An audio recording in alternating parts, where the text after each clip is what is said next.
Hello friends, this is Abhirup Mahajan here. Welcome friends, welcome back to my channel. তাহলে বলুন friends, আপনারা সকলে কেমন আছেন?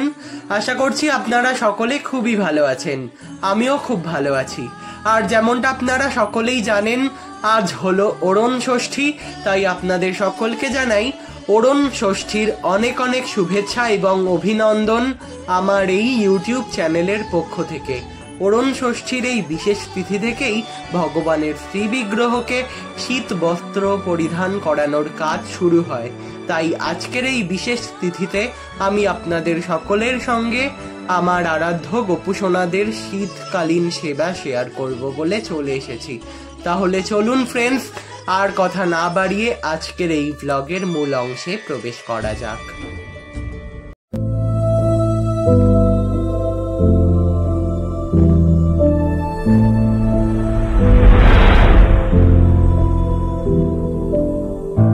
আজ ওরণ ষষ্ঠী। আজকের এই বিশেষ তিথি থেকেই আমাদের সবার প্রিয় আরাধ্যদের শীত বস্ত্র পরিধান করানোর কাজ শুরু হয়। তাই আজকের এই বিশেষ তিথিতেই আমি আমার আরাধ্য গোপুসোনাদের শীত বস্ত্র পরিধান করাবো এবং ওদের শীতকালীন সেবা শুরু করব। এখন আমাদের প্রিয় গোপুসোনাদের অভিষেক করানোর সময় আসন্ন, আর সে কারণেই আমি আমার গোপুসোনাদের সমস্ত সাজ খুলে নিলাম। এবার আমি আমার গোপুসোনাদের অভিষেক পর্ব শুরু করতে চলেছি। আজ থেকে যেহেতু আমার গোপুসোনাদের শীতকালীন সেবা শুরু হতে চলেছে, তাই আজ থেকে আমি আর ওদের ঠান্ডা জলে স্নান করাবো না। আজ থেকে আমি আমার গোপুসোনাদের অভিষেক ঈষৎ উষ্ণ জল দ্বারা করব। আর সে কারণেই আমি একটি পিতলের গ্লাসের মধ্যে একটু ঈষৎ উষ্ণ জল নিয়ে নিলাম। তারপর সেই জলের সাথে একটু অগুরু মিশিয়ে নিচ্ছি। এখন একটি তুলসী পাতা জলের মধ্যে ফেলে দেব। এভাবেই আমি আমার গোপুসোনাদের জন্য শীতকালে স্নানের জল প্রস্তুত করে থাকি। এবার আমি সর্বপ্রথমে আমার শ্যামসোনাকে এবং রাধারানীকে অভিষেক করিয়ে নেব। সে কারণে আমি একটি পাথরের বাটির মধ্যে দুটো তুলসী পাতা রেখে তুলসী পাতার ওপর আমার শ্যামসোনাকে এবং রাধারানীকে স্থাপন করে নিচ্ছি। এবার আমি আমার শ্যামসোনার এবং রাধারানীর অভিষেক তো শুরু করব, কিন্তু তার আগে আমি একটু ওদের অঙ্গমার্জন করে নেব। রাধে শ্যামের অঙ্গমার্জন করার জন্য আমি একটি পিতলের বাটিতে একটু ঘি এবং একটু মধু নিয়ে নিয়েছি। এখন আমি এই ঘি মধুর মিশ্রণের মাধ্যমে আমার শ্যামসোনাকে এবং রাধারানীকে অঙ্গমার্জন করে দেব। এখানে ঘি এবং মধু ব্যবহার করার কারণ এবার আমি ব্যাখ্যা করছি। শীতকালে ত্বকে মধু ব্যবহার করলে মধু ময়েশ্চারাইজারের কাজ করে এবং ত্বককে সফট রাখতে সাহায্য করে। সে কারণে আমি আমার শ্যামসোনাকে এবং রাধারানীকে মধু মাখিয়ে নিলাম। এবার আমি ওদের অভিষেক করাতে করাতে ঘি মাখানোর তাৎপর্যতা ব্যাখ্যা করছি। আমরা সবাই জানি ঘি একটি তৈলাক্ত পদার্থ, আর এই শীতকালে ত্বক শুষ্ক হয়ে গেলে ঘি মাখলে ত্বকের শুষ্কতা দূর হয়। সে কারণে আমি ঘি মাখিয়ে নিলাম। যাই হোক, এখন আমি আমার শ্যামসোনাকে শুকনো গামছার মাধ্যমে মুছিয়ে নিলাম। তারপর রাধারানীকেও একইভাবে শুকনো গামছার মাধ্যমে মুছিয়ে নিচ্ছি। আমার শ্যামসোনার এবং রাধারানীর অভিষেক সম্পন্ন করার পর এখন আমি আমার গোপুসোনার অঙ্গমার্জন করে নিচ্ছি একইভাবে, যেমনটা দেখতেই পাচ্ছেন আপনারা সকলে। আমি কিন্তু আমার গোপুসোনাকেও একই কারণের জন্য ওই ঘি মধুর মিশ্রণ খুব ভালোভাবে মাখিয়ে নিয়েছি, আর গোপুসোনাকে খুব ভালোভাবে মালিশ করে দিয়েছি, যাতে গোপুসোনার এই শীতকালে খুব ভালো লাগে।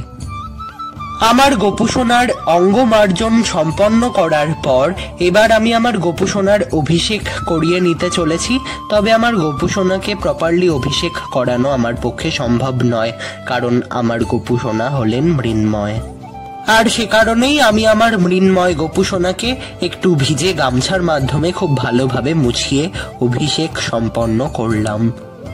অভিষেক ক্রিয়া সম্পন্ন হলো। আমার গোপুসোনাদের অভিষেক পর্ব সুসম্পন্ন করার পর এখন আমি আমার গোপুসোনাদের একটু কোল্ড ক্রিম খুব সুন্দর করে মাখিয়ে নিচ্ছি। এই প্রচন্ড শীতে ছোটদের কিন্তু খুব তাড়াতাড়ি ত্বক শুষ্ক হয়ে যায় এবং ত্বক ফাটা শুরু হয়ে যায়। তবে আমার গোপুসোনাদের যাতে সেই সমস্যার সম্মুখীন হতে না হয় সে কারণেই আমি কিন্তু খুব ভালোভাবে কোল্ড ক্রিম মাখিয়ে নিই ওদের। এখনো তেমন একটা প্রখর শীত পড়েনি, তেমন শীত পড়লে আমি আমার গোপুসোনাদের এই কোল্ড ক্রিম মাখিয়ে দেওয়ার পর রোদে রোদ পোহানোর উদ্দেশ্যে কিছুক্ষণের জন্য রেখে দিয়ে আসি। এখনো তেমন একটা শীত পড়েনি, তাই আজ আমি তা আর করছি না। এবার আমার গোপুসোনাদের শীত বস্ত্র পরিধান করানোর সময় এসে গেছে, তাই এবার আমি আমার গোপুসোনাদের শীত বস্ত্র খুব সুন্দর করে পরিয়ে নিলাম। আমার গোপুসোনাকে, শ্যামসোনাকে এবং রাধারানীকে শীত বস্ত্র পরিহিত অবস্থায় কেমন লাগছে তা আপনারা অবশ্যই আমাকে কমেন্টসের মাধ্যমে জানাবেন, ভুলবেন না কিন্তু। যাই হোক, এবার আমি আমার গোপুসোনাকে তার সিংহাসনে স্থাপন করে দিলাম।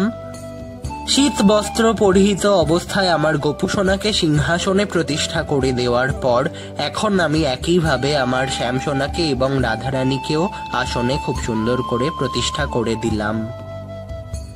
এই শীতের দুপুরে স্নানাভিষেক সুসম্পন্ন করার পর আমার গোপুসোনা, শ্যামসোনা এবং রাধারানী আতর মাখ, আর সে কারণেই আমি আমার গোপুসোনাকে, শ্যামসোনাকে এবং রাধারানীকে চন্দনের গন্ধযুক্ত আতর খুব সুন্দর করে মাখিয়ে নিলাম।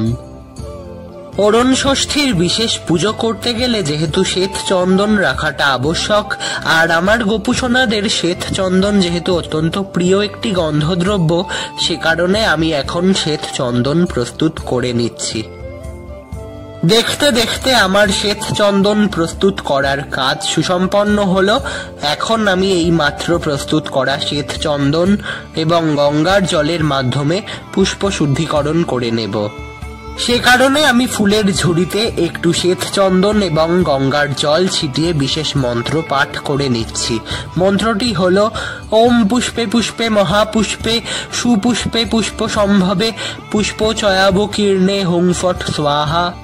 এই বিশেষ মন্ত্রোচ্চারণের মাধ্যমে পুষ্প শুদ্ধিকরণ করে নেওয়ার পর এখন আমি শ্বেত চন্দনে একটি তুলসী দল চর্চিত করে নিচ্ছি।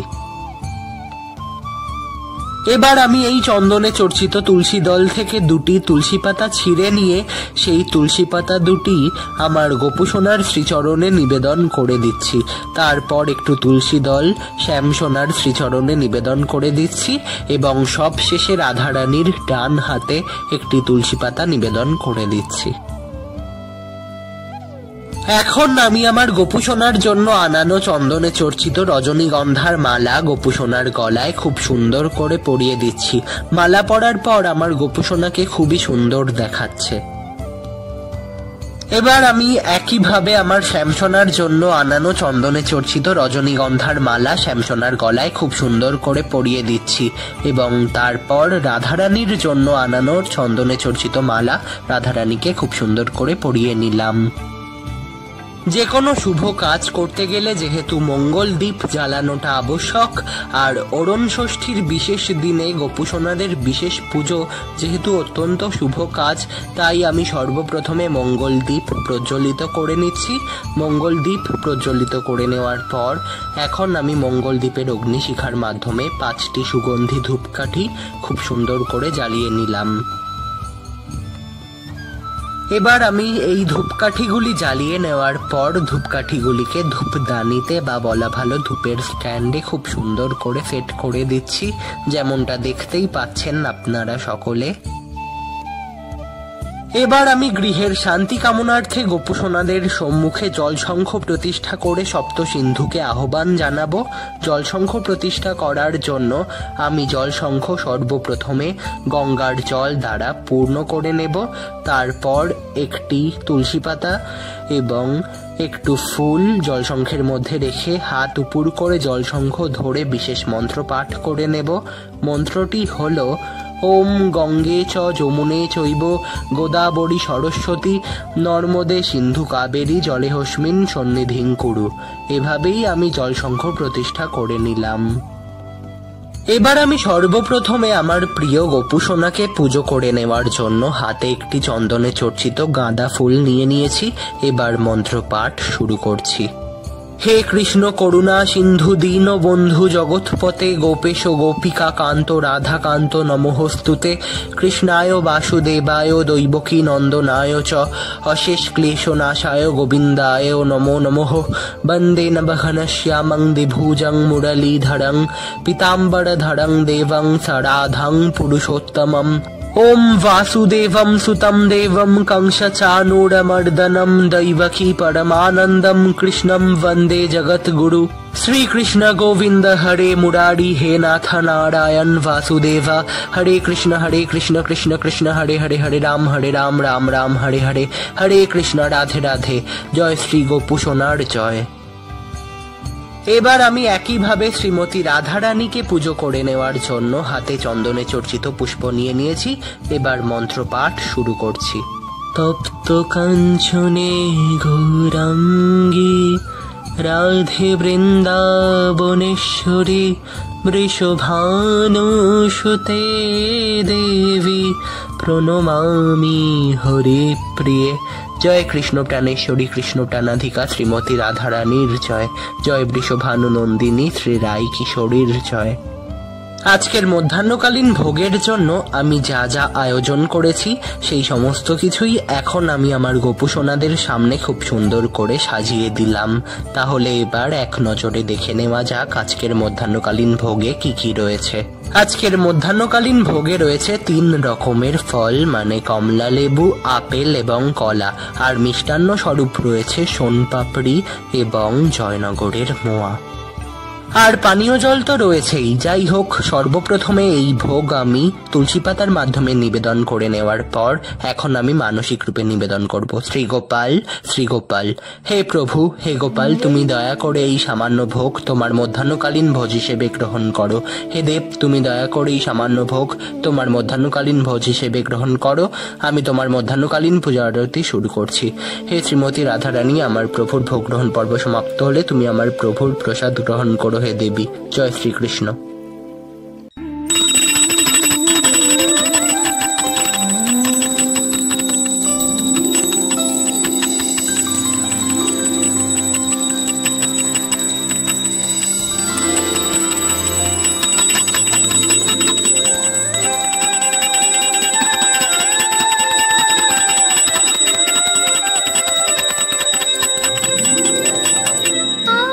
আমার গিরিধারী গোপাল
সো ফ্রেন্ডস, এই ছিল আমার আজকের ব্লগ। আশা করছি এই ব্লগটা আপনাদের সকলের খুবই পছন্দ হয়েছে। যদি পছন্দ হয়ে থাকে, যদি ব্লগটা এতটুকুও ভালো লেগে থাকে, তবে ব্লগটাকে অবশ্যই লাইক করুন। নিজেদের গুরুত্বপূর্ণ মতামত কমেন্টসের মাধ্যমে জানাতে ভুলবেন না। আর আপনাদের যদি আমার চ্যানেলটাকে এখন অবধি সাবস্ক্রাইব না করা থাকে, তবে অবশ্যই আমার চ্যানেলটাকে সাবস্ক্রাইব করে রাখবেন এরকমই কিছু সুন্দর সুন্দর ব্লগ উপহার পাওয়ার জন্য। ওকে ফ্রেন্ডস, দেখা হচ্ছে অন্য কোনো ব্লগে, অন্য কোনো টপিকে।